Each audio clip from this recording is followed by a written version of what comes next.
The following program may contain adult language and mature subject matter and does not necessarily reflect the views and opinions of Reality Radio 101, its advertisers and sponsors, or its listening audience. Listener discretion is strongly advised.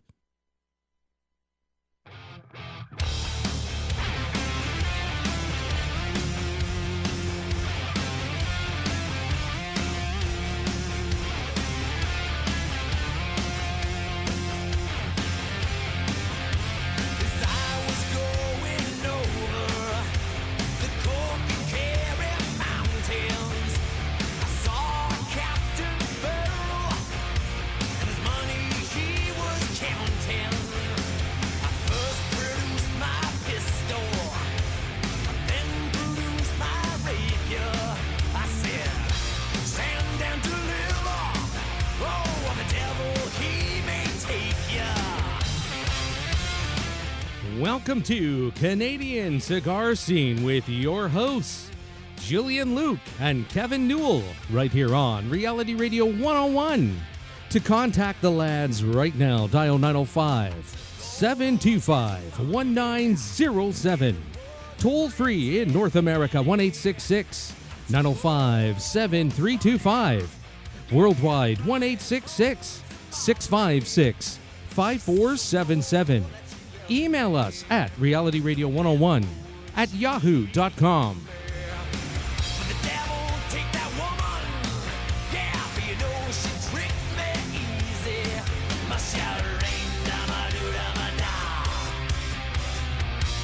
And now, your hosts of Canadian Cigar Scene, Julian Luke and Kevin Newell. Hello again, everybody, and welcome to Canadian Cigar Scene, your word on cigars and cigar culture in Canada. Welcome to the show again, Jew. Hey, great to be here, Kevin, and I'd like to echo your sentiments as well and just say welcome to cigar smokers everywhere, especially our friends in Canada. Well, I think we should go through a couple other people, too. Maybe a bunch of our listeners in Aruba, Bermuda, Denmark, Iceland. Iceland, that's awesome, eh? Yeah, just crazy. Last week when I saw the reach that we've achieved already, it was pretty exciting. But the best news of all was that we had so many listeners right here in Canada. Yeah, it's fantastic. And great support in the States as well. So what the hell are we doing this show for? Well, you know, it all came about from us talking and realizing that there was nothing that really focused on the Canadian cigar scene and what's happening with cigars in Canada. And this truly is a unique market. Whether you're all the way on the West Coast in BC, up in Tuktoyaktuk, or all the way in the East Coast in Nova Scotia, there's lots of people smoking cigars. There's lots of different cigars to share. And we just need to get the word out about that and let everybody know they got a forum where they can learn all about the Canadian cigar scene. Absolutely. It's pretty cool that people are enjoying cigars everywhere in the world and in Canada, all across the country. It's fantastic. We have a fantastic guest tonight. We brought him in from Toronto. His name is John Trifoli. Welcome to the show tonight, John. Thank you. And you're wondering who the hell John Trifoli is. Well, John runs one of the largest cigar accessory shops businesses in all of Canada. It's called Just Cigars. John, you've been in this business a hell of a long time. I'm gonna refer to him as JT, okay? So when people go JT, who the hell is that? It's John Trifoli, okay?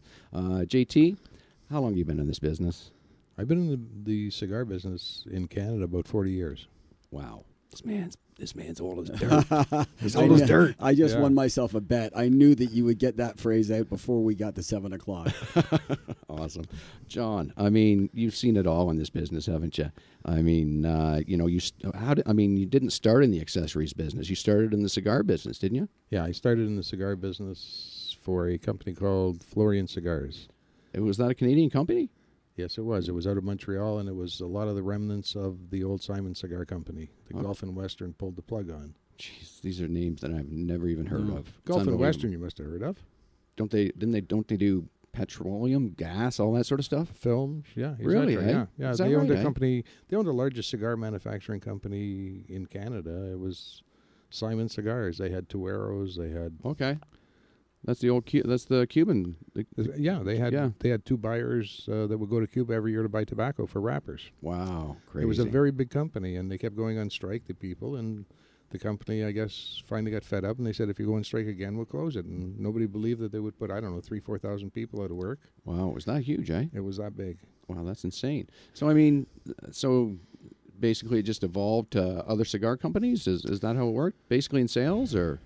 Yeah, basically. I mean, I didn't manufacture cigars, so No. I sold a lot of cigars. I mean, the cigar scene has changed quite a bit over the years. I mean, when I started first, it was such an easy job. You went door to door to drugstores and variety stores, and you put packages of cigars on the shelf and maybe a few loose ones, and they were all guaranteed sales. So, I mean, there was no problem there. Yeah. Yeah, just, I mean. If they don't sell, we take them out. I Yeah. mean, change them. Yeah, well, you know what? Still, I think with a lot of our suppliers, that still holds true to this day. I mean, they still guarantee the sale of the cigar, which is a great thing, you know, especially when you got, you know, if there's a box of cigars that are getting kind of, you know, just not moving on the shelf. That's the perfect opportunity to move it out and bring something new in. And there's always something new coming into this business, isn't there? Absolutely. There's a lot of good cigars coming on the market all the time. Yeah, I mean, so I'm kind of. So 40 years in this business, how do you go from cigar salesman to wherever you evolved to there, from there? I mean, where did you go from there? Well, I mean, I went, Florian Cigars went belly up. I went to work for another cigar company and then another one. And then I actually got into the lighter business for 2 years. Okay. And went back to the cigar business again. I'm working for House of Horvath in Toronto. Okay.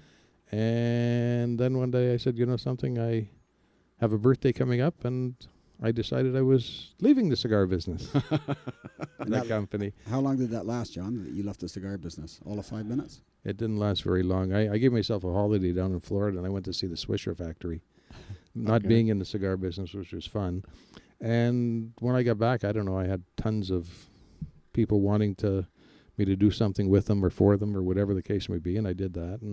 And I said, you know something, maybe I'll just start my own and get into the accessory business, because I really didn't want to be part of I didn't want a silent partner controlling everything I did and me putting up all the money. So that's why I didn't get in the cigar business, because I certainly could have. So did you have sort of any sort of inclinations or desires to open a cigar store?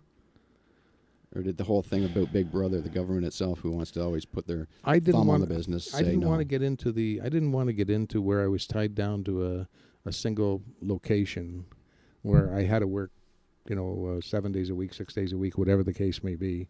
I did not want to get into that retail environment. Yeah. So you're a grifter, is what you're saying.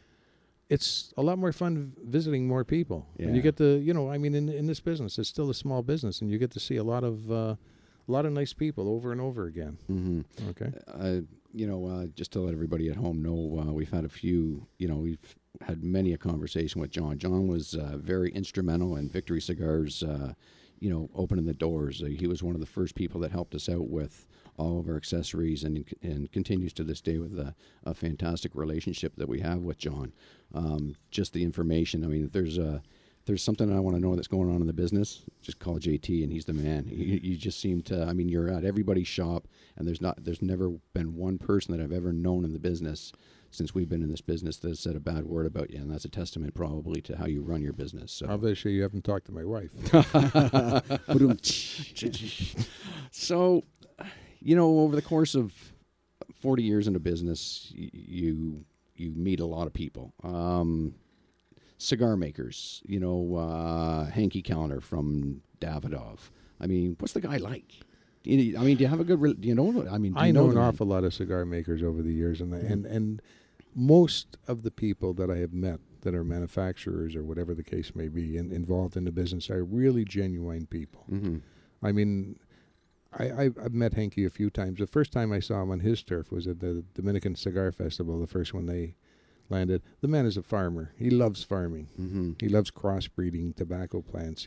We walk through the fields together, okay? And it's you can see the twinkle in his eye when he's talking about it. So more than the passion of blending the cigars, you think he just loves getting his hands and feet dirty and just being on the farm? Absolutely. And they come up with ideas that I guess the average person doesn't think of. For example, when I was on the farm with him, he's got corn growing there. And I said, why do you have corn growing in a tobacco thing? He says, well, it stops the wind from hitting my tobacco plants. Brilliant. He didn't say the tobacco plants, my tobacco plants.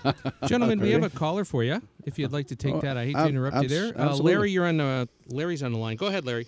Oh, well, hi there, boys. My name's Larry. I'm a steel worker down from Hamilton. And there's nothing I like more than after a big day at the mill. I like to come home and shower and light up a big fat stogie, you know. But one thing, I was thinking about making a trip down to Victory there. The only problem is those gosh darn HOV lanes are clogging up everything. Well, you know what? I know it's been I can't find my way down there. So the thing is, I'm thinking if I'm going to make the trip down, I talked to your wife, you know, Diane. She's such a sweet, nice, sweet young lady. I was thinking maybe if I made the trip down, I could come over, maybe stay for dinner, play around with your dog. I don't know. You know what? Off, I want you guys to tell me about what you think of this provincial government and this HOV lane. I need to know about that. Well, you know what the best thing to do with that is? Well, I mean, there's going to be a hell of a lot of problems with the HOV lanes with the Pan Am Games going on and cutting down proper lanes for the true commuter. Best thing for you to do right there would be to take a cigar, fire it up in your car, and just relax. Listen to some tunes. Reality Radio 101.com. There you go. Thanks, Larry, for the call. We appreciate it. Thank you. Appreciate it. Thank you, Bye-bye. boy. Cheers, brother. Gotta love our support from our fans. Gotta eh? love the support. Where were we? John, you were talking about some of the giants of the business that you met. Yeah, Yeah, who no, else? Who else? Anyone? Daniel Nunez used to be president of General Cigar in the Dominican. General Cigar is the largest company, cigar company and manufacturer in Dominican, aren't they? Well, they were second, but that's okay. Ouch. Altidis was first. Oh, yeah. Oh, that was You forgot about bastards. them. But anyway, no matter who, whether it's Manuel Casado who has an operation there, Carlos Fuente Jr., I mean, it goes on and on. The list goes on. And it's not only in the Dominican. It's any place. These people are really genuine people. Mm-hmm. You can carry on a conversation with them the same as we're having a conversation now. Yep. And the other thing is, you know, sometimes you think, well, maybe it's put on or whatever the case may be. You see them 6 months later. I mean, I met Daniel for the first time in the Dominican. 6 months later, we're at a cigar convention in Vegas. He not only remembers me, he grabbed me, hey, how's it going? What have you been doing? It was like, you know, we're all friends. And that whole business is like that. That's very cool, isn't it? Yeah, It's really nice. for such a large business. I mean, we've said it 100 times before. You know, it's a small business as well. You know, and I mean, everybody's respectful of everybody. Absolutely. I mean, it doesn't even, you know, it spans more than just cigar people. I mean, people in sports. I mean, you've made great relationships with people in sports as well, haven't you? Yeah, I certainly have. Would you care to mention anybody? Who's some of your friends in the sports world? I'm sure some of the folks in Toronto might know. Well, I guess there's a few people that I've met in baseball, for example, Tony Fernandez, George Bell, Jesse Barfield. The classic old boys there. The old eh? boys, yeah. Yeah, good bunch of guys, eh? Yeah, well, the only reason I probably don't know any of the new boys is because the Sky Dome went non-smoking and I gave up my season tickets. So. Sons of bitches. Yeah. How do you build a relationship with a baseball player? How the hell did that happen? Met him, I guess I met Tony when he was first coming up, for example. He was first coming up with the Jays in September. And, I mean, it's hard to be a sports player and be on the road all the time. Mm-hmm. And even if they're in Toronto and they have an apartment or whatever, they're still on the road. So we just started talking. He came over. We had barbecues, sat around, relaxed, just like you were at home. Yeah. And it reciprocates, too, because when I went to the Dominican for the first time, I stayed at his house. I took his car. Very cool. Learned how to drive in the Dominican. Did you give his car back, though, didn't you? Oh, yes. Okay. Whew. I thought, Jesus Christ, you jacked his car. No, wouldn't do that. He's bigger than me. Hey, before we go much further, I got one thing I have to fix up here from last week's show. Julian had asked me we had talked about a trip to Calgary, and I did mention, I kind of went on a little bit of a rant and said something about going out and seeing my son. My daughter took great offense to this. Haley, if you're out there, I love you dearly, and sorry for forgetting you last week, okay? Cheers, kiddo. But I'm still your favorite uncle. Damn it. Why does he do that every time? Had to get that in. Yeah, no doubt. So I know that you've had some kind of unique things going on in your life as far as like court cases, stuff like that. Oh. Now, you've been called to as a expert witness. Is this not? I mean, how does this in the cigar industry? What happens there? Explain that to me. You know, I really don't know how they found me the first time. Okay, I mean, but somehow there was a court case involving counterfeit cigars in Canada. Okay. And I was called for a defense witness, and I got into it didn't even go. I wasn't even in court. It was just a matter of taking a look at the product that had come back and was it real or not real. And I did that in Toronto in the lawyer's office. Okay. And to make a long story short, I guess sometimes they don't ask the right questions, and the lawyer for the defense out of Vancouver listed me on the internet, some internet site, saying I was his expert witness, and the next thing I know, I start getting calls from a long way away, like Singapore. Really?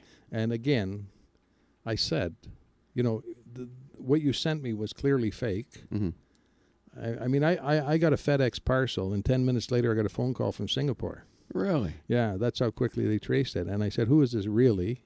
This sounds like a prank from one of your Absolutely, buddies or something. absolutely. Yeah. That's the way it sounded to me. But I get this phone call, and I'm talking to him. The next thing I know, I'm on my way to Singapore twice. You went to Singapore twice? And testified in court. Yeah. Oh my God, that's crazy. I thought it was. I mean, the but amount of expense. well, yeah. I mean, I was there a week at a time. Oh, beautiful. Did you enjoy yourself? Singapore is a very nice place to be. I would, other than the high cigar taxes and no place to buy them, it's a great place. He's always busting the balls of the government, isn't he? Hey, Singapore is one of the few places I went to that when you get off the airplane, if you got your own cigars, you've got to go and declare them. Really? So they can charge you tax on them. To take them into the country? Yes. Oh my God, that's insanity. They rely on you to actually give the value of the Absolutely. cigars? And after 15 minutes of looking for someone to report it to, I left. Really? I tried really hard to report that I had cigars. I mean, if you're going to a court case, Yeah. should maybe try and. Yeah, no doubt. But no doubt. Well, it looks like I'm just looking at the time here. I'm not sure. I think we're going to have to take a quick break here. But before we do, just a quick little blurb about what we have going on next this weekend in the shop. I think we should mention something quickly about Mombacho Cigars and Steam Whistle Brewery coming into the shop for our craft beer Saturday this week. Well, you've told people a little bit that it's going to happen this week. Why don't we have our commercial, and then when you come back, like you tickled their interest now, and we can come back and mention it after. Absolutely, folks. Absolutely. Well, you're listening to Canadian Cigar Scene on realityradio101.com. We'll be back in a minute.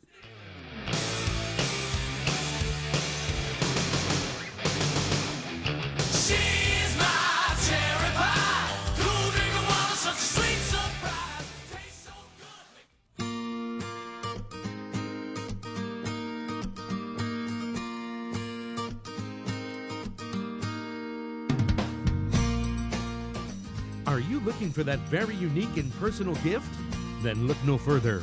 At Pamper Me Organically, we have that very special gift for that very special person in your life. Pamper Me Organically is a Canadian-owned and operated company that specializes and sells organic bath and beauty products. Come in and visit us locally in the Pickering Village Courtyard in Pickering, Ontario, or visit our website at www.pampermeorganically.com. We ship worldwide for all of your online purchases. Call us at 416-629-1952. That's 416-629-1952. Remember, at Pamper Me Organically, we never sell any product that contains harmful chemicals, fragrances, colorants, or animal ingredients. We are Pamper Me Organically, where you always get great products at a great price.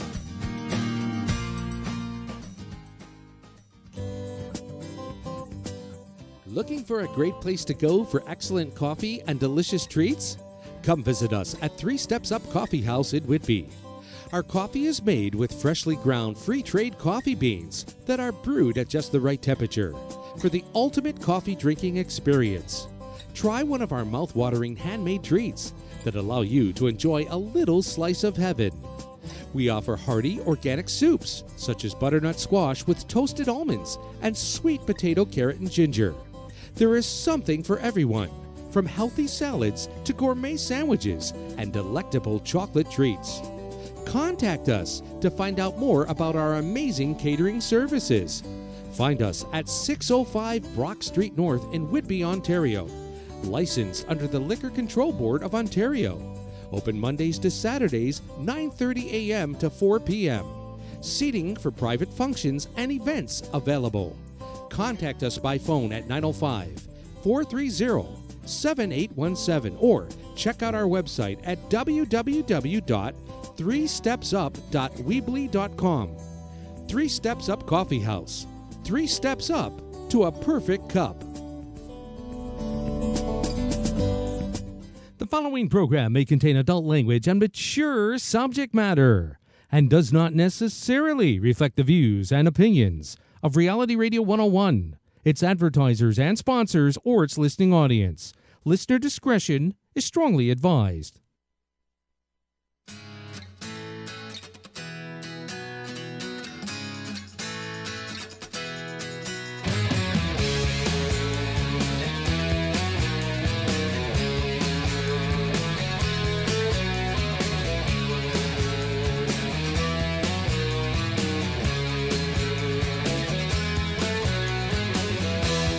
Welcome back to Canadian Cigar Scene with your hosts, Julian Luke and Kevin Newell, right here on Reality Radio 101.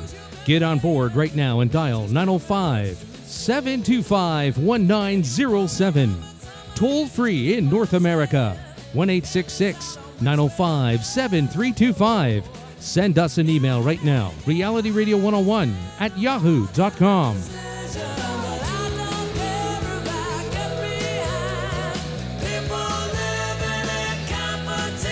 And now, no competition for these guys. Back to Julian Luke and Kevin Newell. Hello back, everybody. Hello back. What the hell was that? That was a complete brain cramp. Oh, I'm looking at the light. Went, oh, shit. Welcome back, everybody, to the show. I guess it was Gary that kind of threw me off, throwing in some Boston. Are you kidding me? Killer tune, man. Epic. Boy, oh boy, did we lay this track down many a time when I was a kid, Ken? First things first, Gary, killer with the voice again, and happy birthday. 90th birthday to your mother, I believe? Yeah, thank you very much for that. It's very nice of you to say that. Holy jumping. We can all be so lucky, right? Thank you. I think it's time to go into a couple of our events, don't you think, Ju? Yeah, I think we should get them out the way so that we can get back to talking with John. Absolutely. First off, tomorrow is Canada Day, so 148 years young. I'm wondering if anybody is ever going to make, I think they'll make like 150th birthday cigar or anything like that in Canada. Somebody should get on it. They've only got 2 years to get the blend right. That's right. Throw us a bone here, people. Get on the ball. I already mentioned about Craft Beer Saturday, Steam Whistle Brewery with Mombacho Cigars, but I was remiss and forgot to mention Christopher McNeil, the master chef, will be in the house. He's going to be working the grill with tobacco-infused meats and sauces, and we've got the Colonel making the sides. Colonel's mom's going to be making sides. It's going to be off the charts. Gonna be off the chart. Absolutely. And absolutely, the best part about this whole thing is Mombacho will be releasing their new Fino cigar. It's a 6x44 stick, Nicaraguan Puro again. It's the only place to get it. It's going to be at Victory Cigars. This is a pre-release of this cigar only for the people at Victory Cigars. And we likes being first. And just to reiterate what you said, Kevin, so the whole thing with Canada Day, I think most cigar stores across the country are closed. If anybody knows of one that isn't, we'd love you to email us at radio@victorycigars.ca. We'll get that word out to folks. But we are definitely closed tomorrow for the holidays. Our families need the break. In other cigar scene happenings, Village Cigar Company, okay, these guys are fantastic. They've got a brand new location in Oakville. This Saturday, they have a Rocky Patel Cigars event with the Jim Beam Distillery, and that's going to be at their downtown Oakville location, Saturday, July 4th at 1 to 6 p.m. If you're looking to contact these guys or get more information, villagecigarcompany.com. Last week, we also mentioned to you that our friend up in Unionville, Sarah, at Cigar Bodega, is having a boat cruise on Wednesday, July 29th. This starts at 7 p.m. This is a cigar cruise on the Toronto waterfront. If you've never been through the waterfront of Toronto on a cigar cruise, you owe it to yourself to do this. $115, including taxes. If you want information or more details, go to www.cigarbodega.com. And lastly, a quick shout out to our friend Rafi in Montreal. Rafi's got a store called Vasco Cigars, and if any of you international listeners are coming to Montreal, you got to go to Vasco Cigars and have a wonderful time with Rafi. 1327 St. Catherine West in Montreal, or on the World Wide Web, vascocigars.com. Kevin, back over to you and John. Well done, Jew. Well done. Oh, yeah, we forgot to mention, don't forget, Mombacho Big Smoke. The first Big Smoke is coming up on Sunday, July 12th. It's going to be an epic adventure, secret location in the Stouffville area. So there's very limited amount of tickets left for this. If you're interested, contact us at victorycigars.ca or give us a shout at the shop, and we'll be able to direct you where to get the tickets for that, okay? Isn't Stouffville known as the Poconos of Canada? Absolutely. Back to you, John. JT, as I say. JT. Okay, so being in the business for 40 years, you've seen a hell of a lot of changes. Just even in the cigar world. I mean, what's going on? Where do you see the business going? I mean, do you see expansion or do you think this is a dying thing? What's going on? What do you think? The cigar business has never been a popular business from the 20s, I guess. The cigar business is always a boutique-type business. I've seen big chains come and go. Mm-hmm. Everybody gets worried about them. Oh, they're going to take over the business, starting with, I don't know, years ago, Century department stores, Towers department stores, Wilco, The Bay, Sears, or sorry, not Sears, Simpsons. Mm-hmm. Wow, they were all selling cigars, eh? All selling. I made private label cigars for The Bay. Is that right, That's a eh? Bay Company cigars, yeah. Wow. We made private label for Wilco. Wow. Okay, United Cigar Stores. I mean, the big companies all come and go. Today, you've still got some Holy Smokes operating. But I mean, they're doing the same thing now. I mean, they're Absolutely. closing a lot of their doors as well. What's been the mainstay has been the boutique cigar store, the individual owner-operated cigar store. Maybe a person will have 2 or 3 at the most, but basically that's where people go. It's almost like Cheers, where everybody remembers your name. You walk in and, oh, listen, I know you like that cigar. This is a new one that just came out. Why don't you give this a try? And the camaraderie and that is just amazing. Absolutely, it's all about building customer relationships, and being honest with the customer or the client, and fitting the cigar into that person. Don't you think? Absolutely. I mean, the cigar business isn't a monstrous business like cigarettes were at any time. I mean, it's been a smaller business. You look forward to that personal one-on-one. Oh, my humidor doesn't work. How do I fix it? Mm-hmm. And whether the store owner knows or doesn't know, they find out for you. If they don't know, if they know, they tell you. Yeah. I mean, it's an amazing business.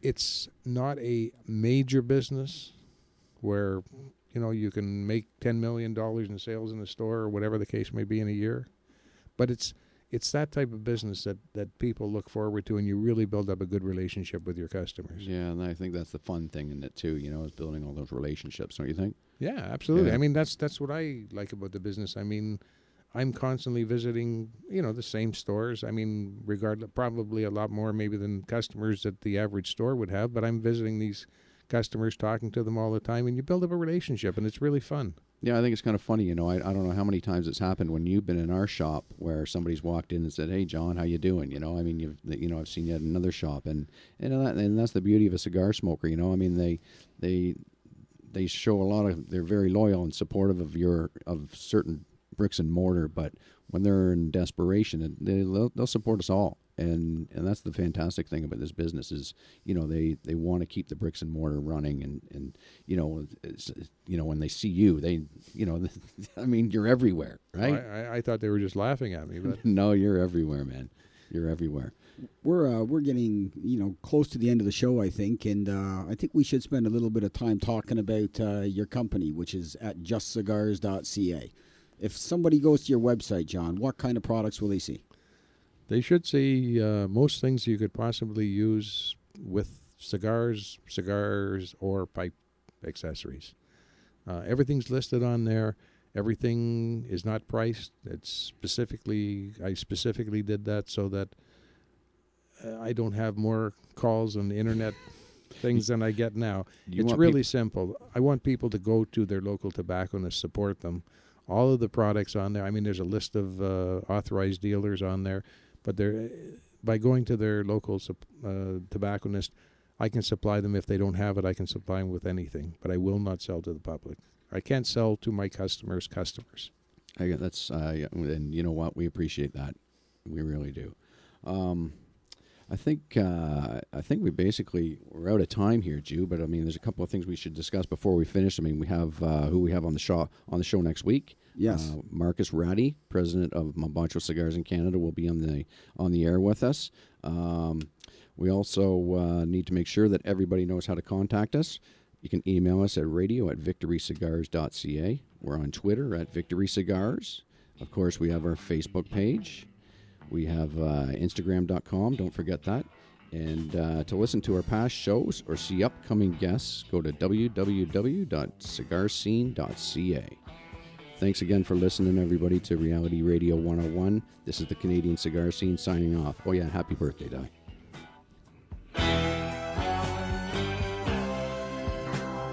You've been listening to Canadian Cigar Scene with your hosts, Julian Luke and Kevin Newell, right here on Reality Radio 101.